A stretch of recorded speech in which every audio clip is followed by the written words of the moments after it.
আবর্জনার স্তূপে নাকাল মানকাচরের চক বাজার।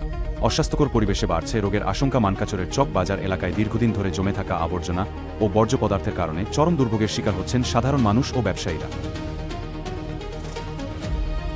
বাজারের বিভিন্ন স্থানে ময়লা আবর্জনা জমে থাকায় সবজি, মাছ ও মাংস অস্বাস্থ্যকর পরিবেশে বিক্রি করতে বাধ্য হচ্ছেন দোকানদাররা। একই সঙ্গে ক্রেতারাও প্রতিদিন নোংরা ও দুর্গন্ধযুক্ত পরিবেশের মধ্যে বাজার করতে এসে সমস্যার সম্মুখীন হচ্ছেন। স্থানীয়দের অভিযোগ, বাজার এলাকায় পর্যাপ্ত ডাস্টবিনের ব্যবস্থা না থাকায় যত্রতত্র বর্জ্য ফেলা হচ্ছে, ফলে বাজারের পরিবেশ দিন দিন আরও নোংরা হয়ে উঠছে।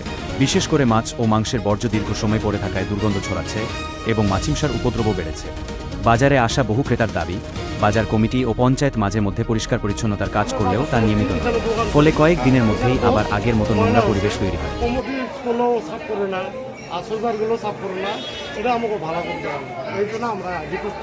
আচ্ছা, বাজারের মধ্যে এত জঙ্গল ফেলায় এই বিষয়ে কিছু আর 2 নম্বর কথা, বাজার কমিটি বা পঞ্চায়েত কমিটি কি সাফ করে না নাকি?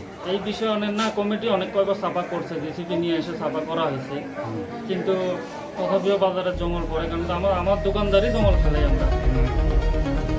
এইবার কমিটির কাছে রিকোয়েস্ট করা হলো বা সরকারের কাছে রিকোয়েস্ট করা হলো যে আমাদের এই জঙ্গলগুলো যেন সাফা করে। কারণ সেই গত 2 দিন আগে যে বৃষ্টিটা হয়েছিল, আমার দোকানে 1 হাঁটু জল নিয়ে জলের মধ্যে দোকান করছে।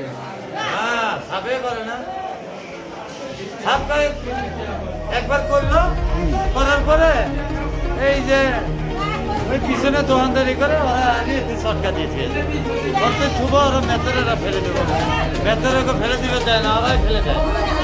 এত মেতর নিয়েই যায়, স্কুলা দেয় না। আমাদেরও দেখতে আছে, কিন্তু বাজারে দিলে সবাইগুলো আসে, 14টা বলে গাড়ি আসে, কিন্তু কমপ্লিট গাড়ি আলাগুলো কি জঙ্গল সাফা করা বাদ দিয়ে বত্তর ঘুরি বেড়ায়, জঙ্গলগুলো সাফা করতে চায় না, আর জায়গাটা তো আমাকে অপরিষ্কার হয়ে আছে। কি তোমরা সাফ করো? हम लोग तो साफ नहीं करता है, वो दूसरा आदमी साफ करता है। पूरा सामान रहने से तो सब हम लोग झाड़ू देता था, वो लोग उठा के ले जाता था।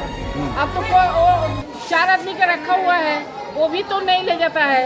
वो बाहर का होटल के काम करता है, इधर के काम करता नहीं है, तो रख के क्या फायदा उस लोग का? बोलिए आप। हाँ, हम लोग के कर रखने से हम लोग आदमी ठेला में के ले जाके नदी किनारे फेंक देता, न तो गाड़ी देने से गाड़ी में फेंक देता।